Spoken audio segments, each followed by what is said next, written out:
Bonjour les amis, bienvenue dans une nouvelle vidéo consacrée à la Coupe du Monde, mais évidemment étant une chaîne principalement consacrée à l'Olympique Lyonnais, je suis bien obligé de faire un tout petit point rapide sur les dernières news, notamment le dernier communiqué de l'Olympique Lyonnais par rapport à l'achat par John Textor.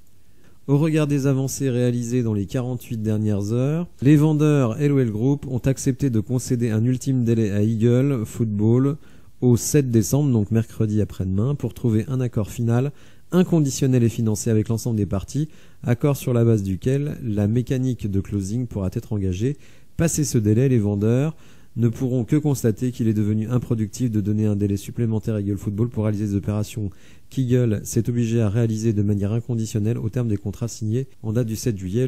On sent bien une exaspération dans son communiqué. Un tout dernier délai est accordé, mais très sincèrement, je pense que ça ne va rien changer du tout.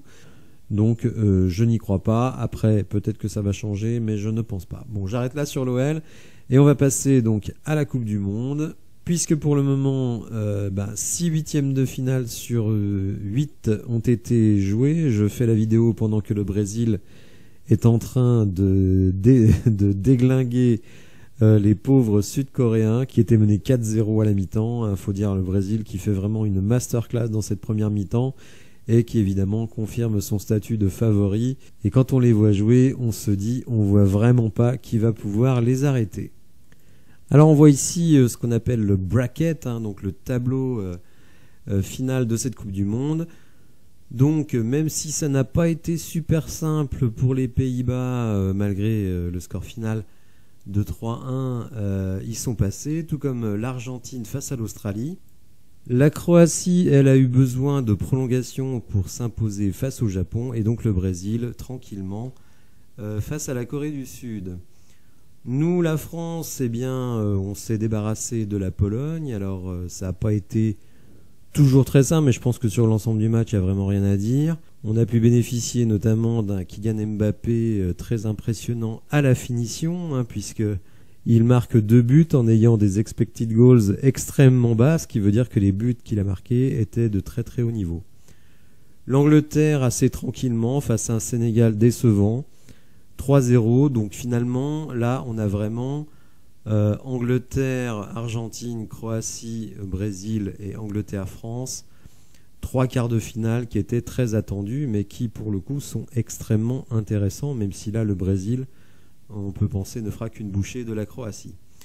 Là où il y a un petit peu plus de surprise, c'est évidemment le Maroc qui a fini premier de son groupe, et il faut vraiment les en féliciter parce qu'ils étaient dans un groupe qui n'était pas si facile, notamment avec la Belgique. Et l'Espagne, dont certains soupçonnent qu'ils aient fait exprès de finir deuxième pour éviter la partie haute, donc celle du Brésil, et laisser ainsi le Japon aller se frotter à la Croatie, mais surtout après au Brésil. Bon, est-ce que c'est vrai, est-ce que c'est pas vrai? En tout cas, bon, c'est la situation actuelle. Maroc-Espagne, donc 2 équipes extrêmement techniques. C'est plus indécis à mon avis qu'il n'y paraît, même si évidemment l'Espagne, quand elle est bien disposée, avec son jeu collectif, est extrêmement difficile à manier. Le Maroc, lui, a la chance de pouvoir bénéficier d'individualités très très fortes, en plus d'un jeu défensif très solidaire. Donc c'est pas fait, je pense que l'Espagne est évidemment favorite, mais ce sera pas simple. Portugal-Suisse, alors le Portugal doit malheureusement gérer une crise avec Cristiano Ronaldo, critiqué par son propre coach. Ronaldo qui aurait fait un petit peu le cinéma quand il est sorti lors du 3e match. Bon, à mon avis, il aurait jamais dû le jouer, mais enfin bon, bref. Et ça a été très très mal pris par son coach. Bon, il joue la Suisse. Alors la Suisse, on le sait très bien, on l'a vu à l'Euro, qui est un empêcheur de tourner en rond. Bon, moi je pense que le Portugal, après le premier tour et ce qu'on a vu des huitièmes de finale, pour moi le Portugal fait partie des favoris avec la France, l'Angleterre, et je pense que le Brésil, personne ne pourra les arrêter, que ce soit dans sa partie de tableau ou tout simplement jusqu'à la victoire finale. Donc on va s'intéresser un petit peu au France-Angleterre, hein, qui va être notre prochain match. Je ne parlerai pas vraiment du France-Pologne, il n'y a pas grand-chose à dire, si ce n'est considérer que l'équipe a globalement fait un bon match, même s'il y a eu des trous, et que Kylian Mbappé a été chirurgical en fin de match, hein, parce que paradoxalement, malgré qu'il fasse une passe décisive et 2 buts, j'ai pas trouvé son match dans l'ensemble, je précise, extraordinaire. Mais bon, c'est un finisseur, c'est un clutch player. Donc c'est ce qu'on demande à ce type de joueur. Et pour le moment, il répond tout à fait présent. Donc je ne vais évidemment pas le critiquer.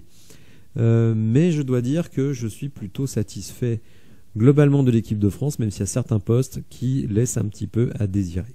Alors France-Angleterre, ça paraît quand même sur le papier extrêmement équilibré. C'est vrai que si on voulait faire un petit peu une sorte de comparaison entre les deux équipes, on pourrait dire que l'Angleterre possède un effectif 5 étoiles, y compris sur le banc, alors que nous, sur le banc, on a vu que c'était un petit peu, voire très court, et en plus les blessures évidemment s'y sont mêlées, hein. C'est sûr que si on avait tous nos blessés présents comme...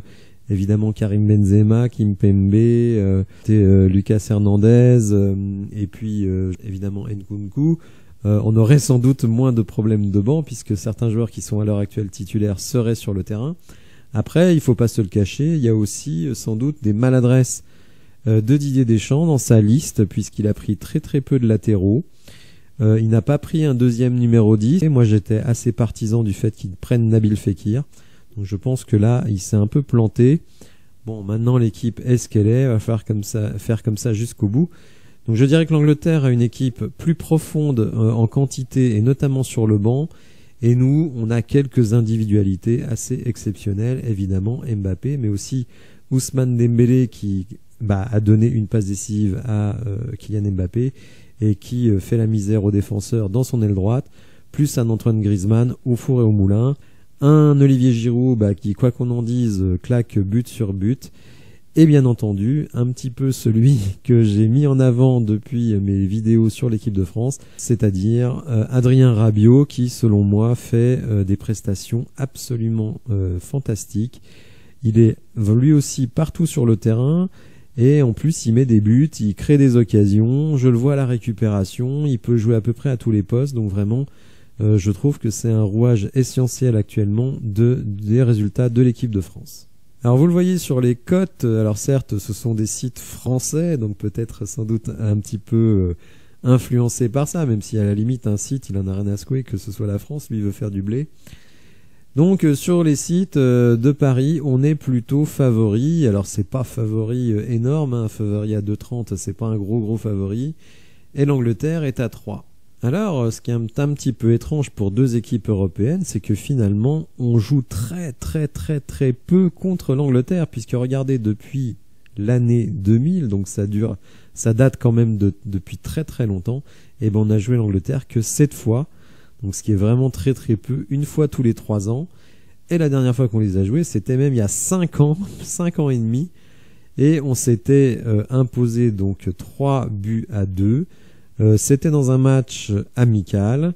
Avant cela, l'Angleterre nous avait battu 2-0, mais vous voyez, ça remonte à 7 ans, donc bon, on peut pas vraiment prendre que ce soit la victoire de l'équipe de France ou celle de l'Angleterre comme, on va dire, étalon de ce qu'on peut attendre demain. Les équipes sont évidemment extrêmement renouvelées, les dynamiques sont pas forcément les mêmes, donc on peut pas vraiment prendre cet historique en compte.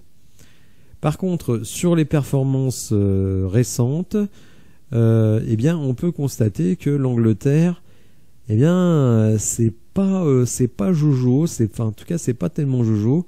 Elle aussi, elle a fait une Nations League vraiment pas bonne du tout. D'ailleurs, je crois qu'elle est descendue dans le groupe B, hein, donc dans la deuxième division de la Nations League.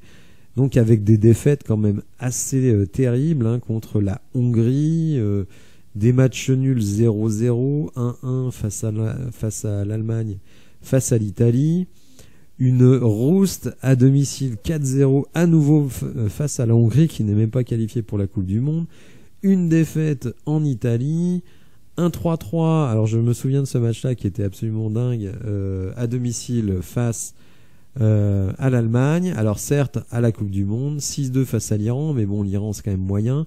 Match très très mauvais face aux USA, 0-0 et vraiment pas grand chose à se mettre sous la dent. Alors certes, une réaction face au Pays de Galles, mais bon, le Pays de Galles c'est vraiment une des équipes les plus faibles de la Coupe du Monde. Donc là aussi, on peut pas vraiment prendre ce match en compte. Par contre, effectivement, un match très maîtrisé et très intéressant face au Sénégal, gagné 3-0. Là, vraiment, une prestation plutôt convaincante.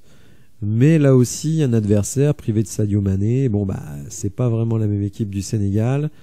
Donc, bon, finalement, on a du mal à situer cette équipe d'Angleterre qui, effectivement, a un bel effectif. Mais qui, vous le voyez sur ces 10 derniers matchs, eh ben, n'est pas non plus transcendante, je trouve. Pour l'équipe de France, c'est malheureusement un petit peu pareil, puisque certes on a battu le Danemark qui nous avait mis des branlées dans les matchs d'avant, mais bon, un Danemark hyper faiblard, qui finit dernier du groupe de la France, même battu par l'Australie, donc évidemment ça la fout mal. Défaite de la France face à la Tunisie, la France a fait jouer ses coiffeurs et vraiment une prestation indigne de la part de cette équipe. Je dis de cette équipe, pas forcément que des joueurs, parce que déjà vous avez des joueurs qui sont moins forts que les titulaires. En plus, il y en a quasiment aucun qui jouait, enfin quasiment aucun, j'exagère un peu, mais il y en avait pas mal d'entre eux qui étaient pas à leur poste, donc c'était vraiment pas leur rendre service. Bon, Didier Deschamps n'en avait rien à secouer de ce match-là, ce que je comprends tout à fait. Il voulait reposer ses titulaires, il était sûr de finir premier. C'est vrai que l'imbroglio sur le but de Griezmann est tout à fait scandaleux, je trouve. Parce que finalement, la France aurait quand même mérité, sur sa fin de match, d'égaliser dans ce match-là, mais bon, c'est comme ça. On voit d'ailleurs que, un peu comme l'Angleterre, la France, avant cela, c'est pas Jojo non plus cette saison. Donc, quel est le vrai niveau de la France? D'ailleurs, on peut se poser la question, parce que, effectivement, dans cette Coupe du Monde, elle a totalement rempli ses objectifs en gagnant ses 2 premiers matchs et en gagnant son 8e de finale, mais là aussi, les adversaires, Australie, c'est faiblard. Le Danemark, normalement, c'est pas si mauvais, mais il faut reconnaître que pendant cette Coupe du Monde, ils sont pas bons du tout. Ils ne battent pas la Tunisie, ils perdent contre l'Australie, évidemment contre la France. Donc là aussi, c'est pas génial. Et la Pologne, alors là, bonjour. Vraiment, rappelez-vous la Pologne contre l'Argentine. Alors on peut s'attendre que l'Angleterre nous propose une équipe qui soit assez voisine de celle qui s'est brillamment imposée contre le Sénégal. Même si on peut penser que nos amis Kyle Walker et Anderson vont s'occuper spécialement du cas Kylian Mbappé.